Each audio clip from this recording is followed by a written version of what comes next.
Have a seat.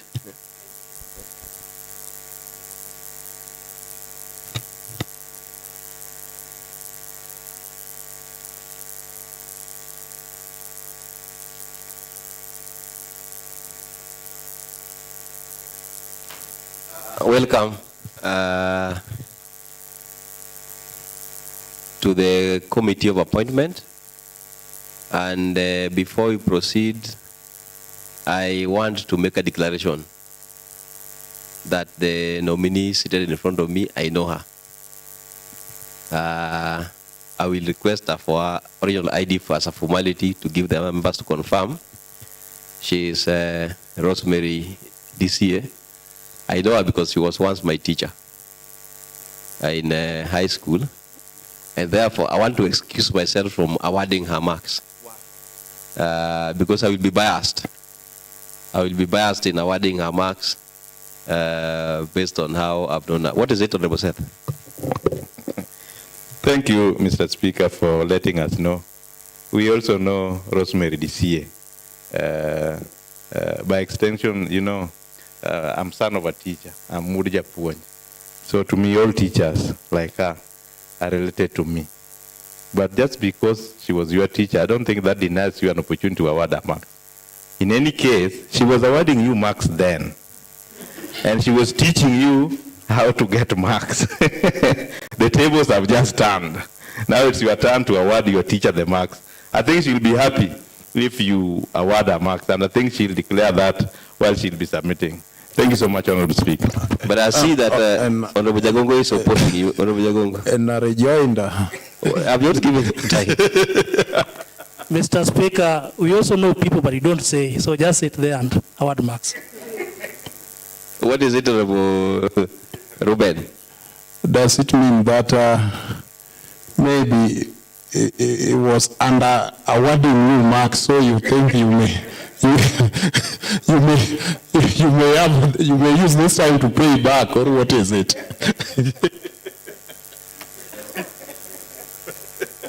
Honorable members, by the indulgence of the committee, I will sit and award marks.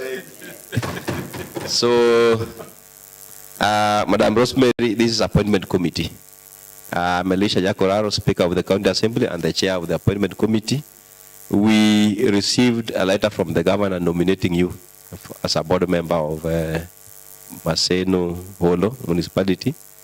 And as a requirement and as per our mandate, we have to take you through vetting in order to ensure that you meet the requirements of the relevant statutes for you to be a board member.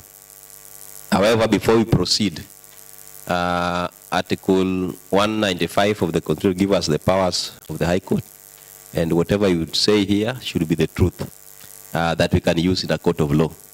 So in order for that one to be enforced, then we have to take you through an oath, and I will request the clerk to assist us in the oath-taking process.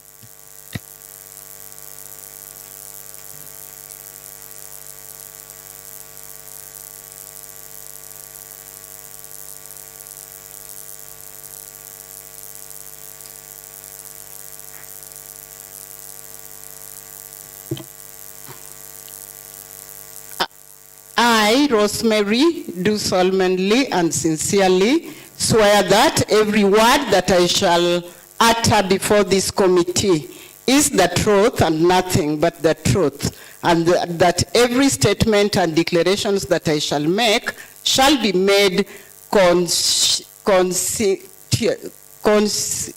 consistently, believing the same to be true and according to the Oaths and Statutory Declarations Act.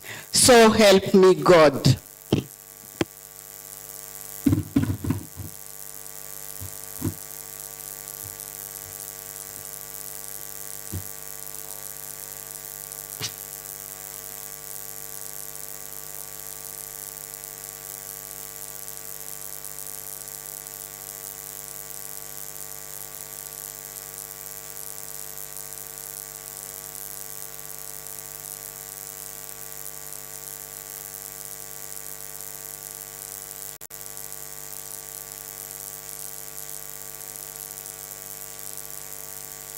So much. After the oath, I have introduced myself, but I want to introduce the committee. Because of time, I will do it personally. Now, next to me on my right are the clerks of this committee. They help us in the technical work, plus the team that you're seeing on the back bench there, and our communication persons. Next to you is Agenda Tam on the left, and on your right, they will be assisting you in case you need any assistance. Then on my left are the members of the committee. Immediately, on my immediate left is Honorable Lumumba Wade here. Honorable Lumumba Wade is the MCA of Southeast Nyakach and the deputy leader of majority. Now next to Honorable Lumumba Wade is Eunice Alando, specially elected MCA, Chair Agriculture and a member of this committee. Next to her is Honorable Karen Odhiambo, MCA Kalolini Shaurimoyo Ward, Speaker's panelist, Chair Finance, and a member of the appointment committee. Now, on the back, on my immediate left, is Honorable Ruben Rakwach. Rakwach is MCA East Kolwa Ward, member of this committee, and Chair Roads Committee. Next to him is Honorable Seto Kumu, MCA East Seme Ward, Speaker's panelist, Chair Education, and a member of this committee. Then on the extreme end is Honorable Vincent Jagongo, MCA Northwest Kisumu Ward, Chair Health Committee, and a member of this committee. Other members of the committee may be coming in at appropriate time. So we want you to feel free, and also bring to your attention that you are on Hansard, so whatever you say is recorded verbatim. You are also live because we do our things publicly, so the public is watching what we are doing here through that coverage. In front of you is a microphone. If you are asked a question, you just press it on, you talk. When you are through, you press it off. There is a pen and a paper in front of you. If you are asked more than one question and you want to know, you can just take notes and reply on them as per your interest or preference. Now, anytime you are asked a question, you will be addressing the chair. If any member asks a question, you will be addressing the questions through the chair. Now that we have introduced ourselves, I want to give you an opportunity to introduce yourself. And unfortunately, I will prescribe to you the way you introduce yourself. So this is the manner in which you introduce yourself. You tell us your name, basically give us a personal profile. Then your employment record, any awards and honors given, your demonstrative achievements, professional sessions, any published writings, if any, potential conflict of interest, your vision and leadership. In other words, we want you to tell us about yourself. So give us your educational background and the professional background in line with the Urban Areas and Cities Act 2011 and the amended version of 2019, and also in line with the proposed membership to board Maseno Holo. I believe that one can take you 2 to 3 minutes if you organize yourself well. But before you start, I would like to get your original testimonials so that we'll be looking at it as you introduce yourself. So please give them the time to bring them. And as she brings them, your time starts now.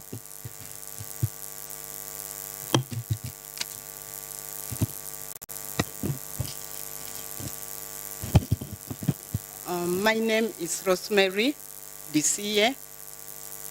I was a teacher by profession. I have worked in many schools. I joined the teaching fraternity in 1985. I first worked in secondary schools. My first school was Sega Girls, where I taught for a few months. Then I moved to Sinyolo Girls, where I taught for 7 years. From there, I went to Ramogi Institute, where I taught up to 2021. At the moment, I'm self-employed, and apart from that, I'm a member of a community. I belong to Maseno. I come from Kisumu Northward, but I do business in Maseno as well as Kondele, for those who know me. I engage myself in several activities. For example, where I stay, I started a group that looks at the environment. It is called Seke Rua, or Seke Water Resource Users Association. It is an association that works together with Warma to ensure the environment is clean. As a person, I have done so much as far as the environment is concerned. I went as far as donating some seedlings to my community and to the schools around me through Seke Rua. I'm also a member of several organizations. One of them is Friends Club, Nyaera. I'm a member of Seke Cooperative Society. I'm a member of a widows group called Dr. Tabitha Widows in Nyahera. And when I talk about my cooperative involvement with Seke, there we do activities like we are farmers. We jointly came together to start that cooperative so that our community can be lifted up. We have a cooperative society where we save. We also do activities like most of us keep dairy cows. We are able to make yogurt and all that.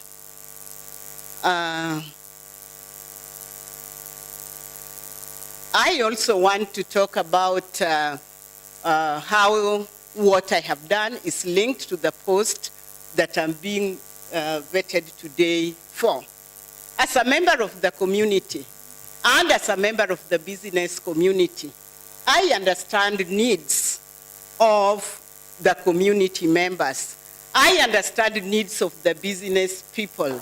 And this, I think, makes me a far better person to be part of the board that will head the Maseno Polo urban community. As far as my education is concerned, if you look at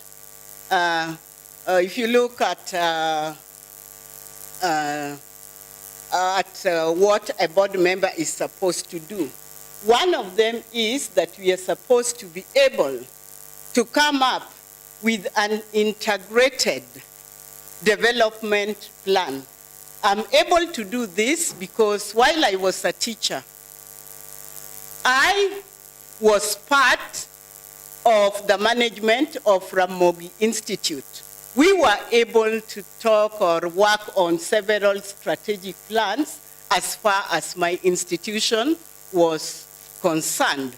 So I think when I get into this committee, I'll be able to add value, especially when it comes to the making of the integrated development plan. Thank you.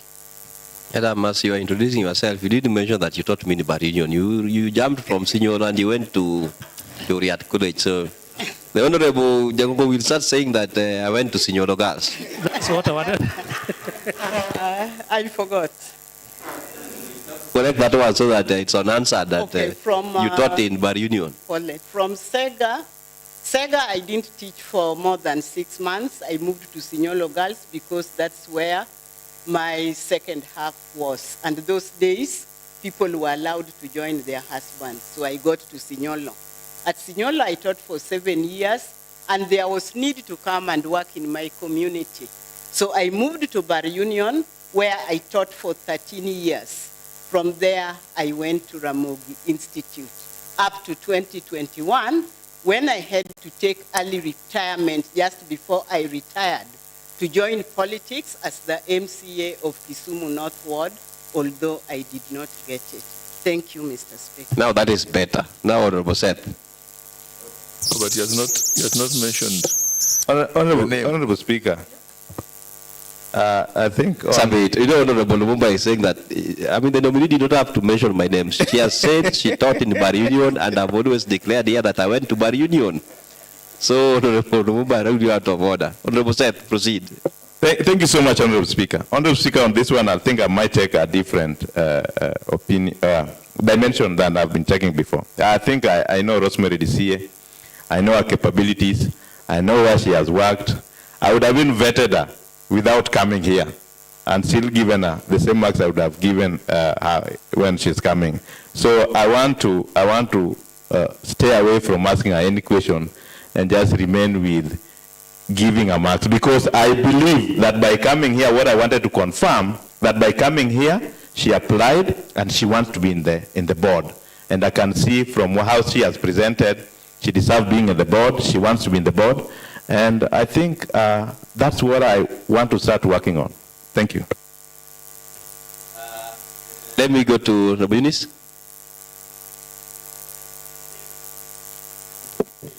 Thank you, Mr. Speaker.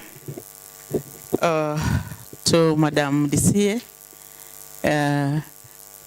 I want to congratulate you for having been nominated. We are praying God so that you be taken to be one of the board members of the municipality.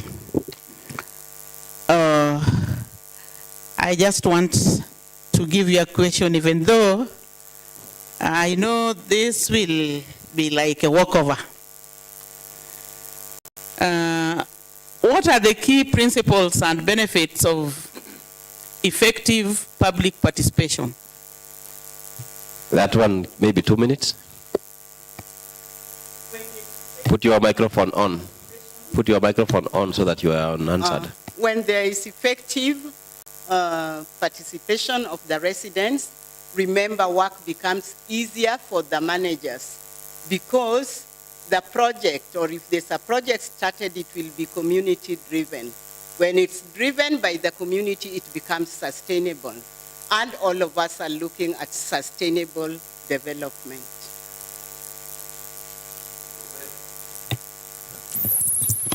Honorable Karen. Thank you, Chair. Good afternoon, Madam Rose. Madam Rose. There's a microphone that is on. I want it to be switched off, apart from Karen's microphone. Okay.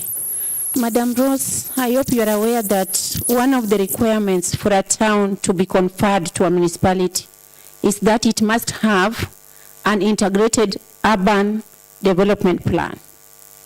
Can you explain the content of this plan?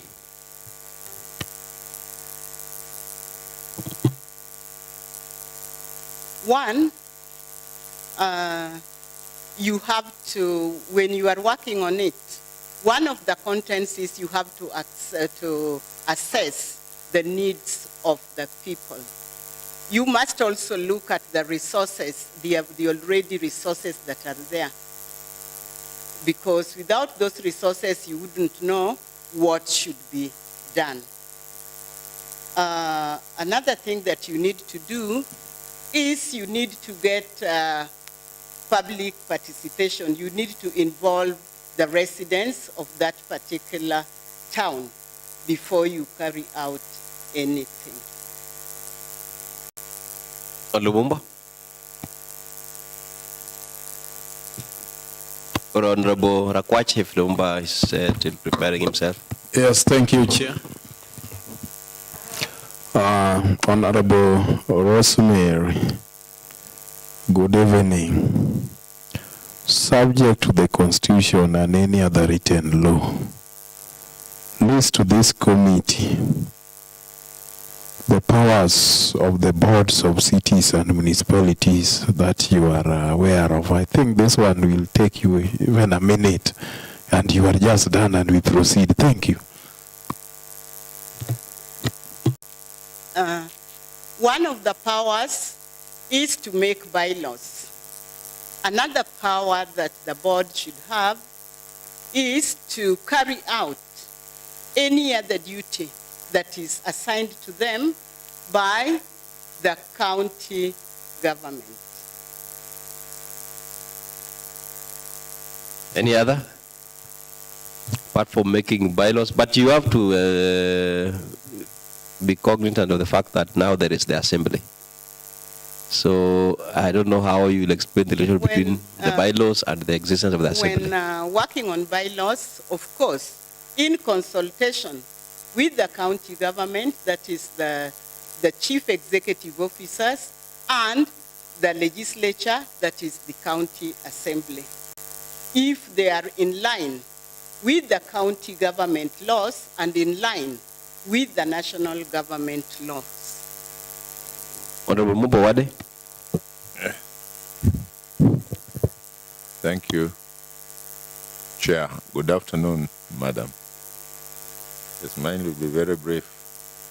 I just want you to enumerate to this committee the ways in which we can make urbanization more sustainable in the Maseno Holo municipality that can remain consistent with the international standards. I'm saying I want you to enumerate to this committee the ways in which we can make urbanization more sustainable in the Maseno Holo municipality, and that can remain consistent with international standards. I believe you got him. How do you make urbanization sustainable but must be in the line of international standards? Involving the residents in any decision making by creating a forum where the residents can come up and air their views.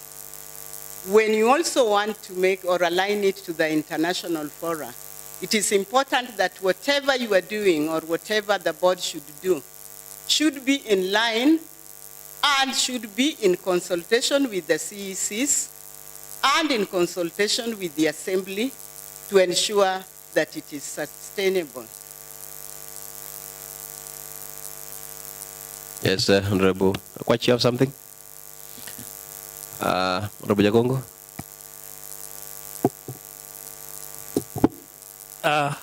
As a member of Maseno Holo Municipality Board, tell us some of your duties. What will be some of your responsibilities in any case you are approved to be the member of Maseno Holo Board? The first duty is to oversee the affairs of the city, to ensure that the environment is also well maintained, to also ensure that the residents are involved in any decision making, if at all, by allowing them to have some public participation. It is also important as a board to be able to formulate the development plan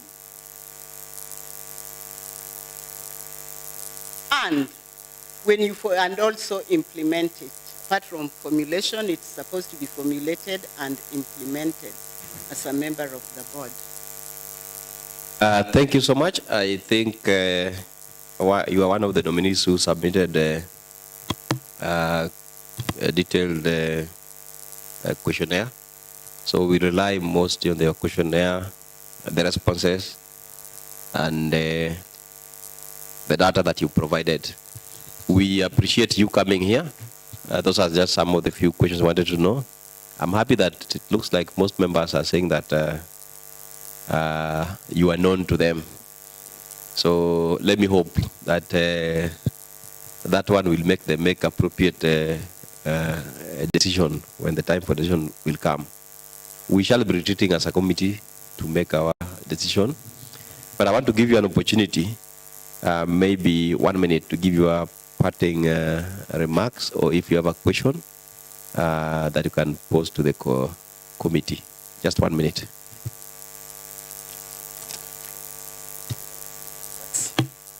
I want to thank you for this session, and I wish you well as you continue with the rest of the sessions. Thank you so much.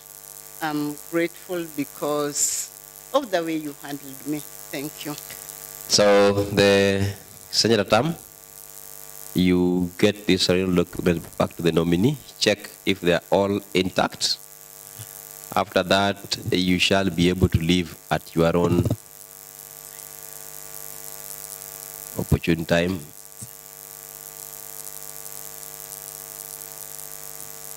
Yeah, the Senator Tam will assist you out. We wish you the best. Members, I want to request that you conclude with the score sheet. Then you give the folder back to the sergeant at arm so that we move to the next level.